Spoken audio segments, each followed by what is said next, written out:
congratulations to all the Muslim Ummah around the world on Eid al-Fitr, a gift bestowed upon us by Allah subhanahu wa ta'ala after praying in the holy month of Ramadan. This is a gift for us, and we all, no matter how lonely or how sad we are, we have to celebrate this because this is given to us by Allah. And I appeal to all of you to remember all those people who are right now helpless, or who are deprived of being with their loved ones, or are lonely, or are facing some kind of tragedy or some kind of illness and are hospitalized, or are in jails and they cannot unite with their families. So let's all help them out.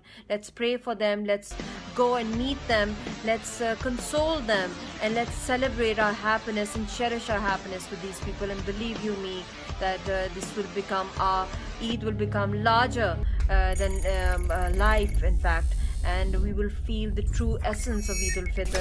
And I appeal to all of you, pray for my husband Mullick, who is incarcerated in Bihar jail, dead cell, and he's divided from us. And it's once again another Eid without him. And my little child, our daughter, she is crying for her father. She wants to see her father released, and she wants to hug him. So please pray for all those Kashmiri prisoners locked up in jails, and all those Palestinians, and all those oppressed Muslims around the world, and above all to save humanity.